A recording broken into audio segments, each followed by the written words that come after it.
최근 스타벅스의 안땅인 미국 뉴욕에서 대담하게 도전장을 내민 커피 전문점이 하나 있습니다. 바로 중국의 루이싱 커피인데요. 이 이름 어딘가 익숙하지 않으신가요? 네, 맞습니다. 여러분이 아시는 그 기업입니다. 불과 5년 전 매출을 무려 5천억 원이나 뻥튀기해서 전 세계를 상대로 사기극을 벌였던 곳이죠. 나스닥 상장 1년 만에 상장 폐지를 당하며 역사 속으로 사라진 줄 알았던 그 희대의 사기꾼, 그들이 다시 돌아왔습니다. 시계를 잠시 2020년으로 돌려보죠. 당시 루이싱 커피는 중국판 스타벅스라는 화려한 수식어를 달고 나스닥에 입성했습니다. 상장하자마자 주가가 폭등했고 투자자들은 제2의 알리바바가 탄생했다며 열광했죠. 하지만 그 환호가 비명으로 바뀌는 데는 오랜 시간이 걸리지 않았습니다. 머디 워터스라는 공매도 세력의 폭로로 회사가 매출을 조작했다는 사실이 밝혀졌기 때문인데요. 그 수법이 정말 혀를 내두를 정도로 기상천외했습니다. 단순히 장부를 조금 고치는 수준이 아니었거든요. 이들은 아예 매출을 창조해내기 위해 거대한 연극을 꾸몄습니다. 바로 법인 대량 판매 조작이었는데요. 개인 손님만으로는 매출을 부풀리는데 한계가 있자 회장의 지인들을 동원해 수십 개의 유령 회사를 차렸습니다. 그리고 이 유령 회사들이 루이싱의 커피 쿠폰을 수만 장씩 대량으로 사들인 것처럼 가짜 서류를 꾸몄죠. 실제로는 커피를 마신 사람이 없는데 서류상으로만 수백억 원대의 기업 간 거래가 일어난 것처럼 매출을 창조해낸 겁니다.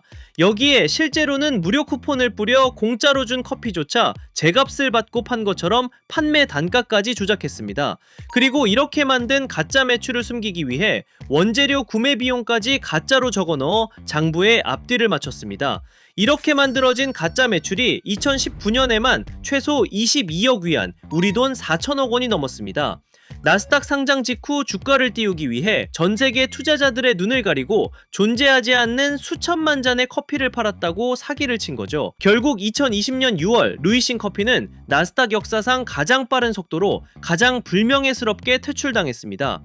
주가는 휴지 조각이 됐고 경영진은 줄줄이 해고되거나 도망쳤으며 미국 증권거래위원회에는 막대한 벌금을 물어내야 했습니다.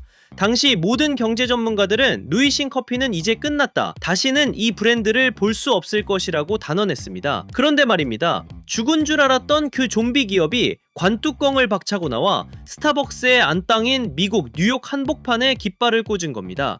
심지어 지난달에는 이 회사의 CEO가 나스닥 재상장을 공식적으로 추진하겠다고 선언까지 했습니다. 사기쳐서 쫓겨난 곳에 다시 들어가겠다고 당당히 문을 두드리고 있는 거죠.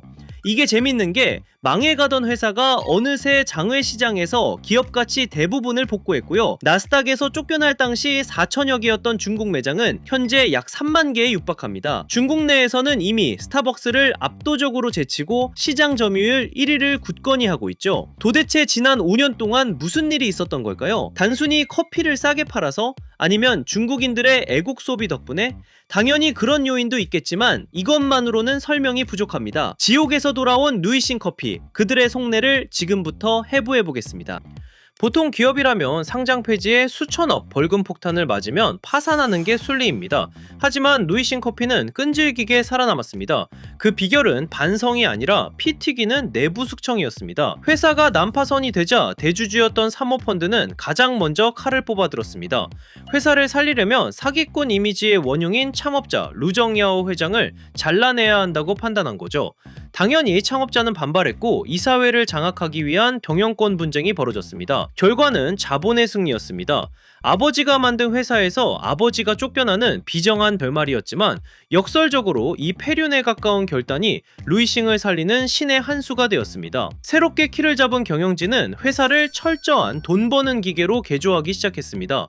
낭만을 걷어내고 광적인 효율만을 추구했죠. 그들이 기술 기반의 혁신이라고 말하는 100% 앱 주문 시스템, 이게 비용 절감의 결정체입니다. 매장에서 사람 냄새를 완전히 지워버린 겁니다.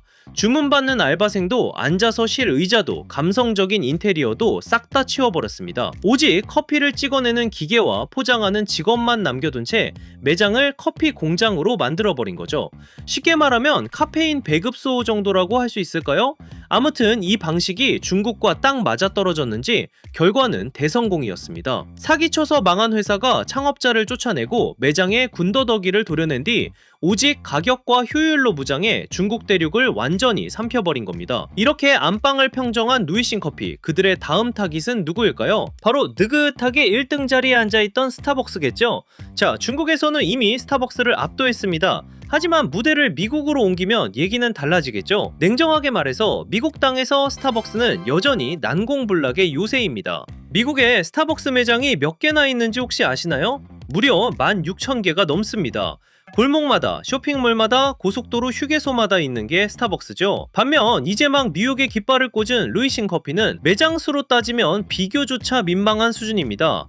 그런데 진짜 문제는요, 루이싱 커피가 잘하는 게 중요한 게 아니라 스타벅스가 지금 스스로 무너지고 있다는 겁니다. 지금 미국 현지 민심은 그야말로 최악입니다. 이유는 명확합니다. 가격은 비싸졌는데 정작 스타벅스가 자랑하던 공간의 가치는 사라졌기 때문이죠. 창업자 하워드 슐츠는 이곳을 집과 직장 사이의 제3의 공간, 즉 휴식처라고 정의했었죠. 하지만 지금 매장 풍경은 어떤가요? 앱으로 주문된 일회용 컵만 픽업대에 산더미처럼 쌓여있고 직원들은 밀려드는 주문 쳐내느라 눈도 못 마주칩니다. 우아한 휴식처는 온데간데 없고 그저 시끄러운 커피 공장이 되어버린 겁니다. 소비자 입장에서는 딱 이겁니다. 아니, 이럴 거면 그냥 애초에 가성비 커피집을 가겠다. 실제로 이 틈을 타서 미국에서는 드라이브 스루를 앞세운 더치브로스 같은 가성비 브랜드들이 무섭게 치고 올라오며 스타벅스의 점유율을 갉아먹고 있습니다. 스타벅스 스스로가 저가 커피들이 활개칠 수 있는 명분을 만들어준 꼴입니다. 낭만이 사라진 커피 시장에서 이제 남은 건 차가운 가격 경쟁뿐이겠죠. 그리고 중국의 루이싱이 이 빈틈을 노리겠다는 것이고요.